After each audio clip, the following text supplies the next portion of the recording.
بسم الله الرحمن الرحيم. الحمد لله رب العالمين، العاقبة للمتقين، والصلاة والسلام على رسوله الأمين وعلى آله وصحبه أجمعين. أما بعد، فقد قال جل وعلا في كتابه العزيز بعد أعوذ بالله من الشيطان الرجيم. بسم الله الرحمن الرحيم. للذين يؤلون من نسائهم تربصوا للذين يؤلون من نسائهم تربص 4 أشهر فإن فاءوا فإن الله غفور رحيم. صدق الله مولانا العظيم. சங்கை நிறைந்த அல்லாஹுவின் நல்லடியார்களே, அன்பும் பாசமும் நிறைந்த மாணவ சகோதர சகோதரிகளே, அல்லாஹுடைய பெரும் அருளினால் நாம் சஃபூத்து தஃபாசிர் என்ற விரிவுரை கிதாபின் மூலமாக சூரத்துல் பக்ராவுடைய ஆயத்துகளை விளக்கமாக தெளிவாக அல்ஹம்துலில்லாஹ் பார்த்து வந்து கொண்டிருக்கிறோம். இந்த ஆயத்துகளுடைய வரிசையிலே நாம் பக்ரா சூராவின் பாதியை கடந்து, அதாவது 225 ஆயத்துகளை கடந்து 226வது ஆயத்தில் நுழைந்திருக்கிறோம். قال الله تعالى للذين يؤلون من نسائهم تربص 4 أشهر என்று தொடங்கும் 226வது ஆயத்தில் ஆரம்பித்து وَتِلْكَ حُدُودُ اللَّهِ يُبَيِّنُهَا لِقَوْمِ يَعْلَمُونَ என்று கூறக்கூடிய 231வது ஆயத் என்று முடியக்கூடிய 230வது ஆயத் வரைக்கும் உள்ள அந்த வசனங்களைத்தான், அதன் விளக்கங்களைத்தான், அதனுடைய பொருள் தொடர்பு சம்பந்தமான விஷயங்களைத்தான் இந்த பாடத்தில் நாம் பார்க்க இருக்கிறோம். இது ஆயத்துகளுடைய அடிப்படையில் 226லிருந்து 230 வரைக்கும் உள்ள வசனங்களாக இருக்கிறது.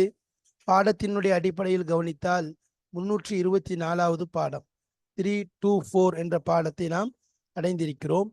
324வது பாடம். இந்த பாடத்திற்கு நாம் கொடுத்திருக்க தலைப்பு என்ன என்றால், இந்த பாடத்தில் நாம் பார்க்கக்கூடிய விஷயம் என்ன, அதாவது எவ்வாறு கிதாபுடைய ஆசிரியர் ஆரம்பமாக ஒவ்வொரு ஆயத்துகளுடைய தொகுப்பிற்கும் அவர்கள் ஆரம்பிக்கும் பொழுது அல் முனாசபா, அதாவது தொடர்பு, சென்ற ஆயத்துகள் கடந்த ஆயத்துகளுக்கும் இந்த ஆயத்துகளுக்கும் மத்தியில் உண்டான தொடர்பு என்ன, கனெக்ஷன்ஸ், ரெண்டுக்கும் மத்தியில் உள்ள கனெக்ஷன் என்ன, அதாவது என்ன தொடர்பு ரெண்டுக்கும் மத்தியில் என்பதை முதலாவது விளக்குவார்கள். அந்த அடிப்படையில் தான் நாமும் முதலாவது ஒவ்வொரு ஆயத்துடைய அந்த கூட்டிற்கும் மத்தியிலே முதலாவது கொண்டு வரக்கூடிய தலைப்பு தொடர்பு என்பதாக கொண்டு வருவோம். இந்த தொடர்பிலே நாம் கொடுக்கக்கூடிய தலைப்பின் அம்சம் தொடர்பு என்ற விளக்கங்களிலே கிதாபுடைய ஆசிரியர் என்ன விஷயங்களை கொண்டு வந்திருக்கின்றாரோ அதை ஃபண்டமெண்டலாக வைத்து, அதை அடிப்படையாக வைத்து நாம் தலைப்பை கொடுக்கிறோம்.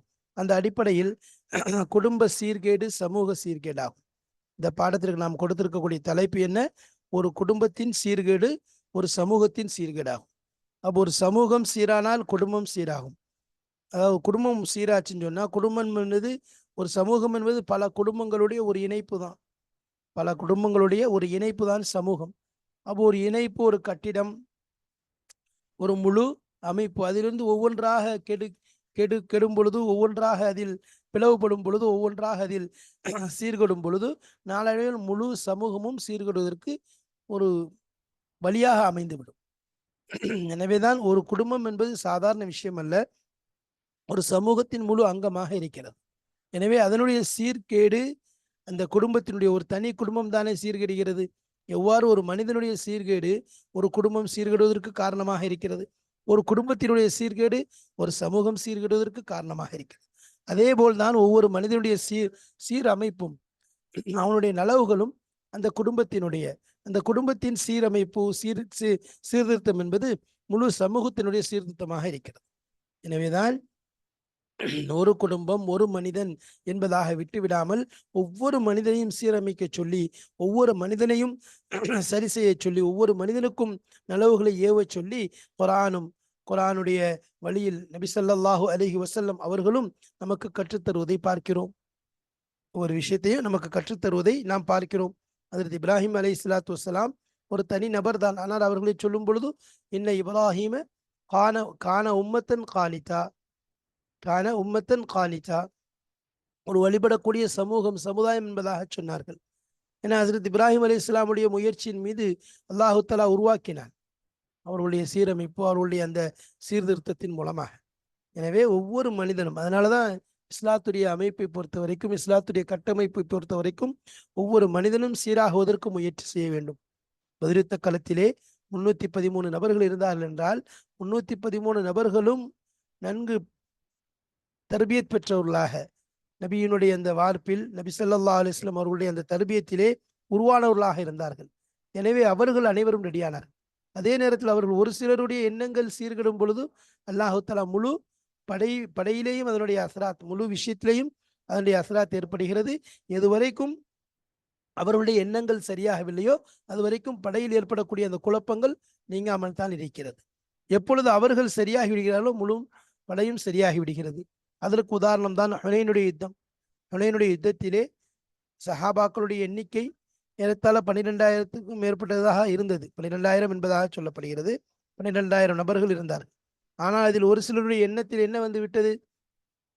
நாம் அதிகமாக இருக்கிறோம், நாம் எண்ணிக்கையில் அதிகமாக இருக்கிறோம், எனவே நமக்கு வெற்றி நிச்சயம் என்பதாக உள்ளத்திலே ஒரு சிறிய எண்ணங்கள், இது ஆஜபத்துக்கும் கசரத்துக்கும், உங்களுடைய அதிகரிப்பு உங்களை என்ன செஞ்சிருச்சு? ஆச்சரியத்தில் ஆழ்த்தி விட்டது.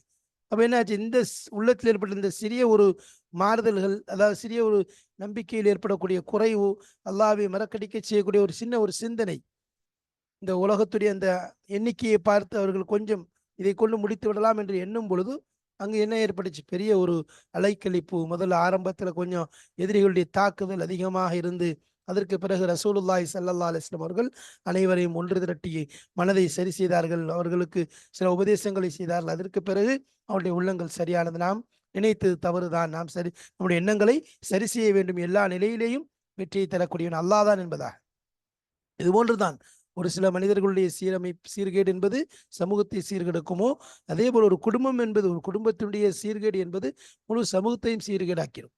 அதனாலதான் குடும்பத்துடைய வாழ்க்கையில குடும்பத்துடைய ஒழுக்கங்கள், அல்லாஹு தாலா எவ்வாறு ஒவ்வொரு இபாதத்துடைய ஒழுக்கங்களை சொல்கிறான், இபாதத் செய்ய வேண்டும், எவ்வாறு அதை நடைமுறைப்படுத்த வேண்டும், எவ்வாறு அதில் நாம் ஈடுபட வேண்டும் என்றெல்லாம் கூறுவதை போன்று மிக முக்கியமான அம்சமான முஆஷரத், முஆமலத், அஹ்லாக் என்று தனித்தனியாக இஸ்லாம் நமக்கு எடுத்து கூறுகிறது.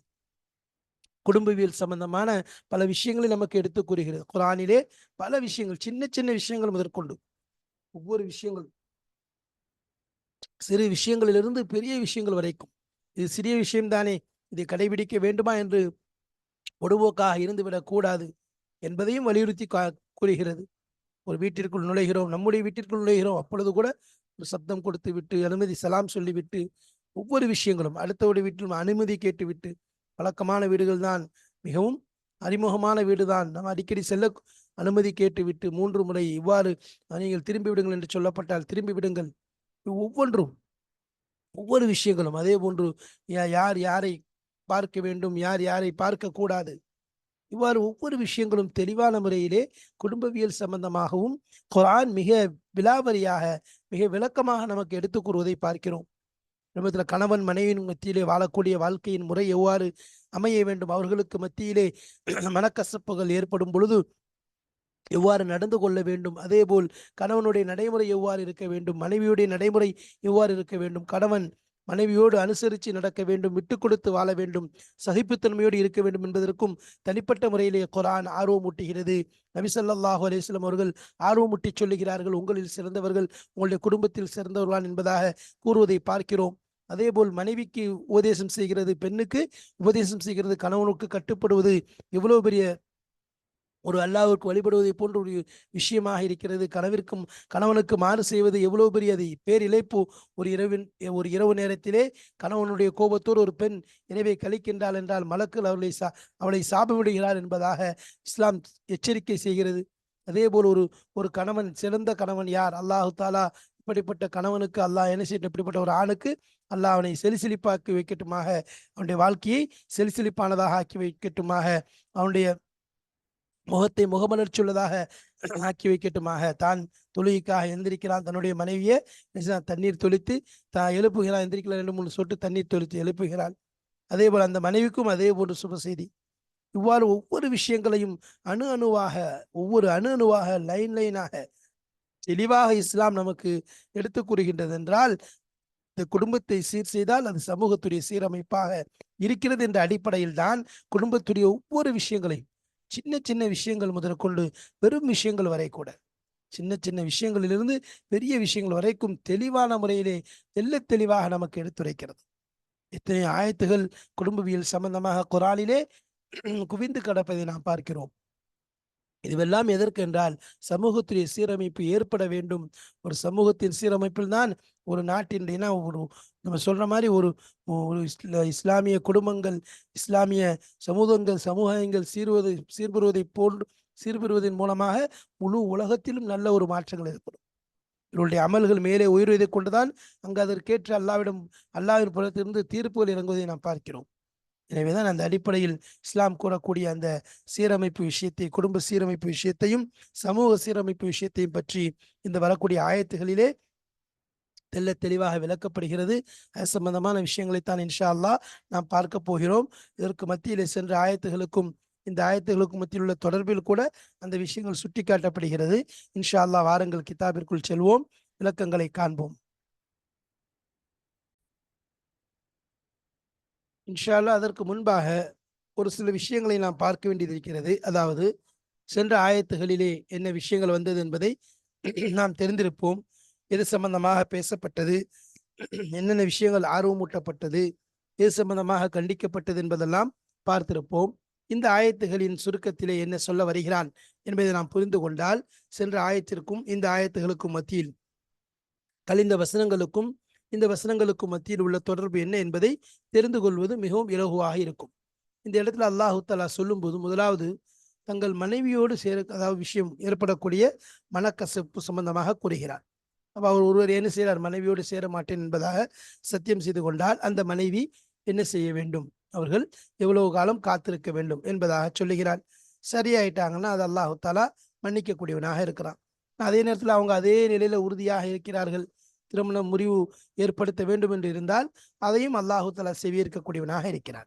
சரி, ஒரு பெண் தலாக் விடப்பட்டு விட்டால், ஒரு பெண் தலாக் விடப்பட்டால் அவள் எவ்வளவு காலம் காத்திருக்க வேண்டும், எவ்வளவு காலம் காத்திருக்க வேண்டும், அதாவது உன்னுடைய அதாவது தலாக் விடப்பட்ட பெண் தன்னை எவ்வளவு காலம் என்ன செய்யணும், இதா என்ற ஒரு அந்த இதற்குள் காத்து வைத்திருக்க வேண்டும் என்பதாக சொல்லப்படுகிறது.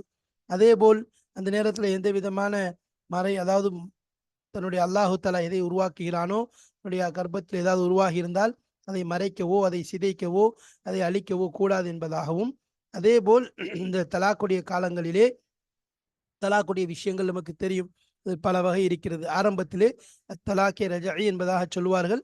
அந்த தலாக்கில் இருந்தால் அந்த கணவன் மீட்டிக் கொள்ளக்கூடிய உரிமை, இந்த இதாவுடைய காலங்களிலே அந்த கணவன் அந்த பெண்ணை மீட்டிக் கொள்ளக்கூடிய உரிமை கணவனுக்கு இருக்கிறது என்பதையும், அதே போல் அந்த கணவன் செய்ய வேண்டிய ஹக்குகள் என்பது பெண்ணுக்கும், அந்த பெண்ணுக்கும் சில தன்னுடைய கணவனை நிறைவேற்ற வேண்டிய கடமைகள் என்பது இருக்கிறது என்பதையும் அல்லாஹு தஆலா சொல்லி காண்பிக்கின்றான். அடுத்ததாக தலாக்குடைய அந்த முறை, அந்த தலாக் கூடக்கூடிய முறை என்ன என்பதையும் தெளிவான முறையிலே, அதாவது நினைத்த மாதிரி தலாக் சொல்லிடக்கூடாது, அதை எவ்வாறு தலாக் என்பது விட வேண்டும் என்பதையும், சரி அதற்கு பிறகு சேர்ந்து வாழ வேண்டும் என்றால் என்ன செய்ய வேண்டும், பிரிய வேண்டிய நிலை ஏற்பட்டு விட்டால் என்ன செய்ய வேண்டும் என்பதையும் தெளிவாக சொல்லுகிறான். இவைகள் அனைத்தும் எந்த நிலையில் ஏற்பட வேண்டும் என்பதையும், அதே போல் 2 பேருக்கு மத்தியில ஒரு பிரிவினை ஏற்பட வேண்டியது உறுதியாகிவிட்டால், ஒழுங்காக வாழ முடியாது என்ற நிலை ஏற்பட்டு விட்டால் அப்பொழுது எவ்வாறு நடந்து கொள்ள வேண்டும் என்பதாக சொல்கிறார். சரி, 3 தலாக் என்று சொல்லப்படக்கூடிய தலாக்குடைய எல்லையை ஒரு ஆண் ஒரு பெண்ணுக்கு சொல்லிவிட்டால் அதற்கு பிறகு அந்த இருவரும் சேர முடியுமா என்றால் முடியாது. அப்படி சேர வேண்டும் என்றால் அதற்குரிய வழிமுறை என்ன, அதற்குரிய வழிமுறை என்ன என்பதையும் தெளிவான முறையிலே, அதாவது திரும்ப ஒரு தலாக், அந்த திரும்ப ஒரு கல்யாணம் செய்து அவரோடு வாழ்ந்து விட்டு அவர் தலாக் விட்டால் தான் இவரோடு இந்த முதல் கணவரோடு சேர முடியும். இதெல்லாம் அல்லாஹு தாலா தெளிவாக கூறுகிறான். இவைகள் அனைத்தும் அல்லாஹ் விதித்த ஒரு ஒரு வரையறை, ஒரு விதிமுறையாக இருக்கிறது. அதை நீங்கள் மீறாதீர்கள் என்பதாகவும் அல்லாஹு தாலா தெளிவாக இந்த ஆயத்துகளிலே விளக்குகிறான். சரி, இந்த ஆயத்துகள் சம்பந்தம் எல்லாம் பார்க்கின்றோம். இந்த விஷயங்கள் வரக்கூடிய அனைத்து விஷயங்களும் குடும்பவியல் சம்பந்தமாக, ஒரு கணவன் மனைவி சம்பந்தமாக, அவர்களுக்கு மத்தியில் ஏற்படக்கூடிய சீர்திருத்தங்கள், அவர்களுக்கு மத்தியில் ஏற்படக்கூடிய மனக்கசப்புகள், அதனுடைய விடிவு என்ன, அல்லது அது அப்படியே நீடித்து கொண்டு போனால் அதன் முடிவு என்ன என்பதையெல்லாம் அல்லாஹ் தெளிவாக கூறுவதை பார்க்கிறோம். இப்பொழுது வாருங்கள் முனாசபத் தொடர்புடைய அந்த பாடத்தை பார்ப்போம். இதற்கும் முந்தைய ஆயத்துகளுக்கு மத்தியில் உள்ள தொடர்பு என்ன என்பதை கிதாபுடைய ஆசிரியர் எவ்வாறு கூறுகிறார் என்பதையும் இன்ஷா அல்லாஹ் தெளிவாக நாம் காண்போம். பிஸ்மில்லாஹிர் ரஹ்மானிர் ரஹீம். قال الله تعالى للذين يؤلون من نسائهم تربص 4 أشهر إلى وتلك حدود الله يبينها لقوم يعلمون صدق الله مولانا العظيم. இது 226வது ஆயத்திலிருந்து 230வது ஆயத்து வரைக்கும் உள்ள ஆயத்துகள் சம்பந்தமாக வசனங்கள் சம்பந்தமாக பேசப்படுகிறது. அல் முனாசபத்து, முதலாவது இதழ்களுக்கு மத்தியில் உள்ள தொடர்பு. இந்த ஆயத்துகளுக்கும் முந்தைய ஆயத்துகளுக்கும் மத்தியில் உள்ள தொடர்பு என்ன என்பதை நாம் பார்க்க போகிறோம். ذكر تعالى في الآيات السابقة بعض الأمراض الاجتماعية. அல்லாஹு தாலா முந்தைய ஆயத்துகளிலே கூறி காண்பித்தான், சொன்னான். بعض أمراض الاجتماعية, சமூகத்தினுடைய சில நோய்களை பற்றி, சமூக நோய்களில் சிலதை பற்றி அல்லாஹு தாலா எடுத்து கூறினான். அல்லதி, எப்படிப்பட்டது? தன்ஹரு ஜிஸ்மல் உம்மதி, உம்மத்துடைய ஜிஸ்மை, உம்மத்துடைய உடலை சிதைத்து விடக்கூடிய சமூக நோய்களில் சிலதை அல்லாஹு தாலா சென்ற ஆயத்துகளிலே, முந்தைய ஆயத்துகளிலே நமக்கு எடுத்து கூறினான். இன்னும் ஒரு கட்டுக்கோப்பு, ஒரு ஜமாஅத்துடைய கூட்டமைப்பினுடைய அந்த முடித்துகளை, அந்த தொடர்புகளை துண்டித்துவிடக்கூடிய சில நோய்களை பற்றி அல்லாஹு தஆலா எடுத்து சொன்னான். இன்னும்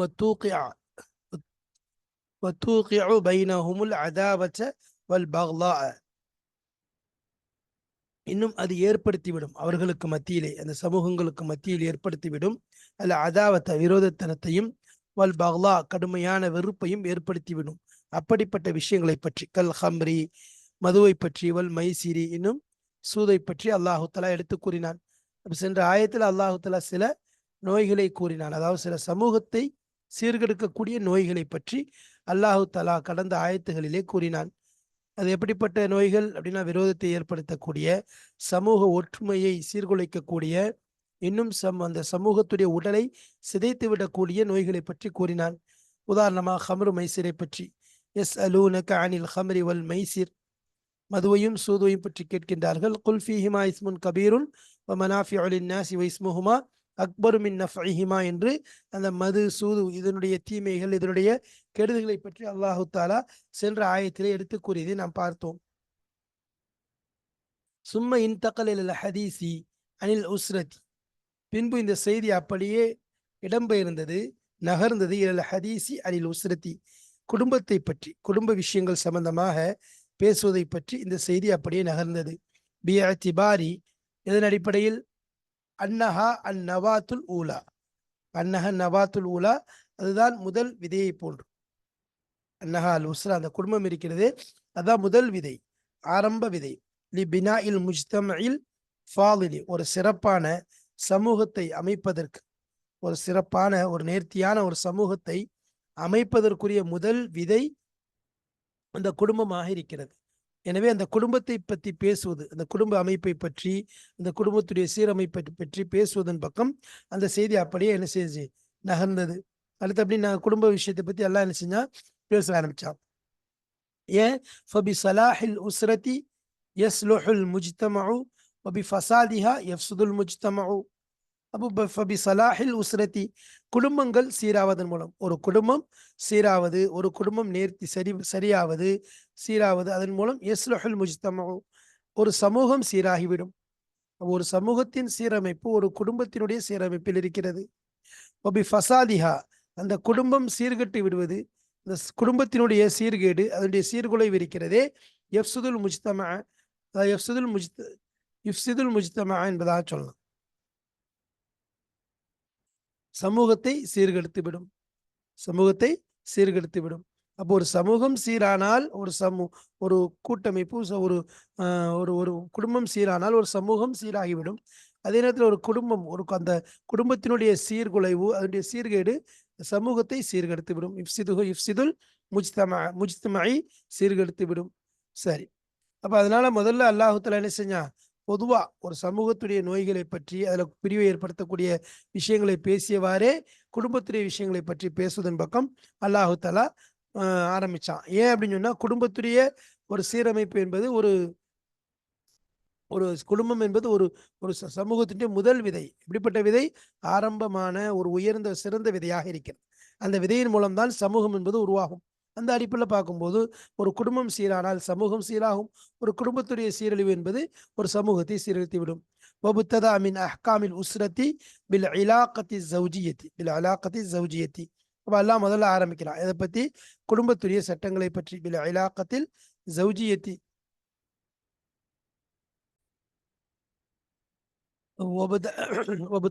இப்ததஅன ஆரம்பிக்கிறான் அல்லாஹ் தஆலா மின் அஹ்காமில் உஸ்ரத்தி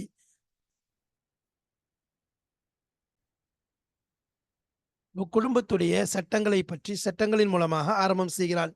பில் அலாக்கத்தி ஜௌஜியத்தி அதாவது ஒரு கணவன் மனைவியினுடைய ஒரு தொடர்பை கொண்டு அவர்களுடைய திருமண தொடர்பை கொண்டு குடும்பத்துடைய அந்த சட்டங்களை பற்றி ஆரம்பிக்கிறான்.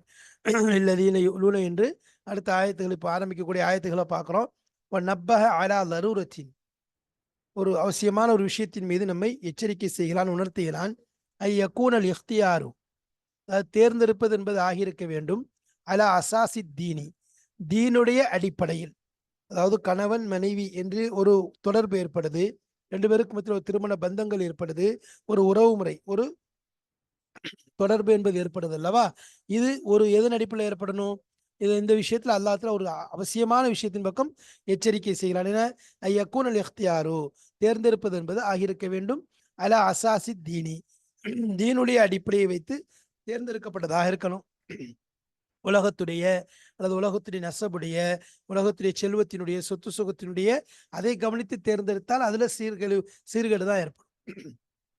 தேர்ந்தெடுப்பே தீனுடைய அடிப்படையில் ஆகியிருக்க வேண்டும். தீனுள்ள பெண்ணா அதே மாதிரி அவங்க தீனுள்ள ஆனா என்பதை பார்த்து தேர்ந்தெடுக்கணும். இல்ல அல் அலாக்கத்து மூசிகத்தன் பிரவாபித்தில் மவத்தத்தி ஒரு ரஹ்மத்தி ஒரு இஹ்லாசி. ஏன் அப்படின்னு சொன்னா இந்த ததில்லல் அலாக்கத்து அந்த தொடர்பு நிலையாக இருக்க வேண்டும். எப்படிப்பட்ட தொடர்பு ஆகியிருக்க வேண்டும்?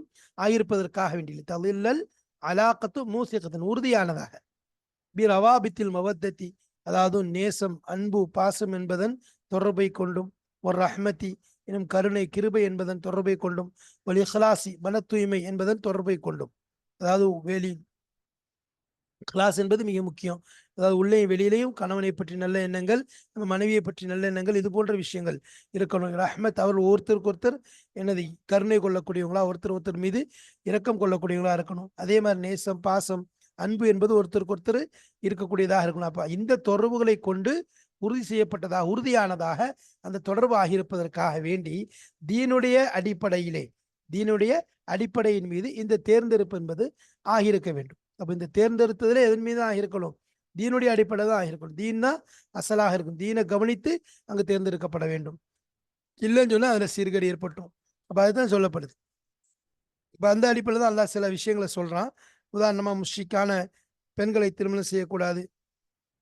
அதாவது ஒரு ஆணுடைய கண்ட்ரோல்ல முஸ்லிமான ஆணுக்கில் ஒரு முஷ்ரிக்கான பெண்மணி வரக்கூடாது. அதே மாதிரி மூமினான பெண்ணு ஒரு முஷ்ரிக்கான ஆணுக்கு திருமணம் செய்து வைக்கக்கூடாது என்ற விஷயத்தை சொல்லலாம்.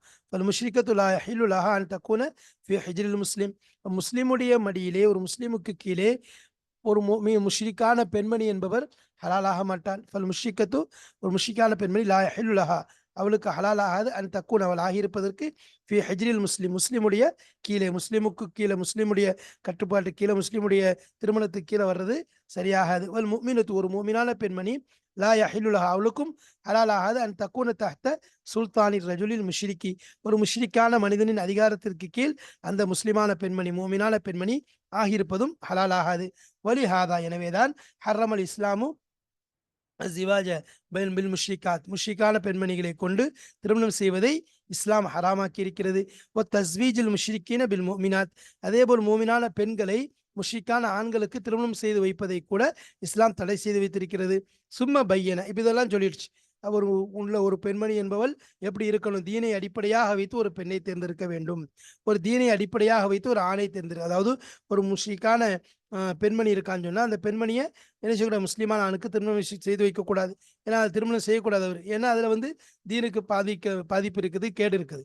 அதே மாதிரி ஒரு மூமினான பெண்மணியை முஷ்ரிக்கான ஒரு ஆணுக்கு திருமணம் செய்து வைக்கக்கூடாது. இதுலேயும் பெரிய சீர்கேடு இருக்கு. சும்மா பையன அதுக்கு பிறகு அல்லாஹ் விளக்குறான், ஃபிஹி ஆதிஹில் ஆயாத்தில் கரீமத்தி, இந்த கீழே வரக்கூடிய ஆயத்துகளிலே பாதல் அம்ரால் இல்லத்தி, சில நோய்கள் சம்பந்தமான நோய்களில் சிலதை விளக்குகிறான். அல்லத்தி தஹுல்லு பில் உஸ்ரத்தி வ துஹத்திது கியானஹா ஃபதுகிர மின்ஹா அல் ஈலாவு வத் தலாக்கு வல் குலாஉ.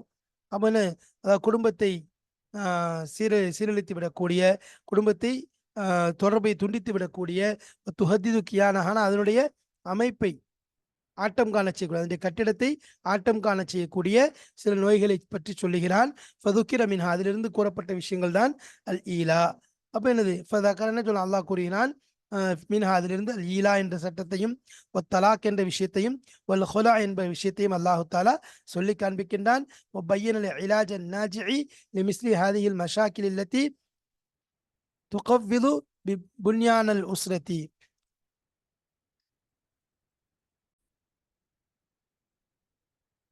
பையனல் இலாஜ நாஜிஇ, பையனல் இலாஜ நாஜிஅ, அதாவது நாஜிஅனா பொதுவா வந்து பயனுள்ள, ஒரு ரொம்ப பிரயோஜனம் அளிக்கக்கூடிய, சரி செய்யக்கூடியன்னு அர்த்தம். அப்போ ஒரு தெளிவான, ஒரு அழகான, ஒரு பயனுள்ள ஒரு மருந்தை அல்லாஹு தாலா, அதாவது ட்ரீட்மெண்ட்டை, ஒரு ட்ரீட்மெண்ட்டை அல்லாஹு தாலா தெளிவாக்குகிறான். லிமிஸ்லி ஹாதியில் மஷாக்கில், இந்த சிக்கல்களுக்கெல்லாம். அல்லது எப்படிப்பட்ட சிக்கல், துகவிலு புன்யானல் உஸ்ரத்தி, குடும்பத்தினுடைய கட்டிடத்தை அடியோடு தரைமட்டமாக்கக்கூடிய இப்படிப்பட்ட பிரச்சனைகளுக்குரிய ஒரு தீர்வை, ஒரு பயனுள்ள ஒரு ட்ரீட்மெண்ட்டை, பயனுள்ள ஒரு மருத்துவத்தை அல்லாஹு தாலா தெளிவாக எடுத்து கூறுகிறார். அப்ப இப்படிப்பட்ட விஷயங்களை சீரழிக்கக்கூடிய, சிதைக்கக்கூடிய விஷயங்களை விட்டு பாதுகாக்கக்கூடிய சில மருந்துகளை, சில மருத்துவத்தை, சில தீர்வுகளை அல்லாஹு தாலா எடுத்து கூறுகிறார். இதுதான் இந்த ஆயத்துகளுக்கும் சென்ற ஆயத்துகளுக்கும் உள்ள தொடர்பு என்று எடுத்துக்கொண்டால், சென்ற ஆயத்துல ஒரு குடும்பத்துடைய சீர்நிலை, அதாவது ஒரு சமூகம் எப்படி சீராக வேண்டும் என்று சொன்னதோடு, அதற்கு பிறகு முஷ்ரிக், அதாவது ஒரு சமூகத்துடைய சீரமைப்பு ஒரு குடும்பத்தின் சீரமைப்புல இருக்குது. அப்போ குடும்பத்துடைய முதல் சீரமைப்புங்கிறது ஒரு ஆண் பெண் திருமண பந்தம் ஏற்படுறது தான். எனவே அந்த திருமண பந்தத்தை தேர்ந்தெடுப்பது என்பது தீனை மையமாக வைத்து அமைய வேண்டும். அவ்வாறு அமைந்தால்தான் அது நல்ல திருமண பந்தமாக அமையும். அதை கொண்டு அந்த குடும்பம் சீர்படும். இந்த குடும்பத்தின் சீர்படுவதை கொண்டு சமூகம் சீர்படும். அப்போ குடும்பத்துடைய சீரழிவுக்கும் சில நோய்கள் இருக்குது. அந்த நோய்களையும் அல்லாஹ் தெளிவாக எடுத்து கூறிவிட்டான். இந்த காரணிகளுக்கு பக்கத்துல போகாதீங்க என்பதையும் அல்லாஹ் எச்சரிக்கை செய்து விட்டான். எனவே அல்லாஹு தாலா எவ்வாறு குடும்பவியலை பற்றி விளக்கமாக தெளிவாக நமக்கு எடுத்துக் கூறுகிறானோ, அதில் எது தேவை என்பதை நமக்கு சொல்கிறானோ, எது அவசியம் என்பதை சொல்கிறானோ, அதை நம் வாழ்க்கையில் கடைபிடிக்கக்கூடியவர்களாகவும், எதை விட்டு தடுக்கிறானோ, எது மோசமானது, நம்மை சீரழித்துவிடும் என்று சொல்கிறானோ, அப்படிப்பட்ட விஷயங்களை முழுமையாக தவிர்த்து கொள்ளக்கூடிய நல் பாக்கியங்களையும் அல்லாஹு தாலா தந்து நல் புரிவானாக. ஆஹிர் தாவானா அல்ஹம்துலில்லாஹி ரப்பில் ஆலமீன். அஸ்ஸலாமு அலைக்கும் வரஹ்மத்துல்லாஹி வபரகாத்துஹு.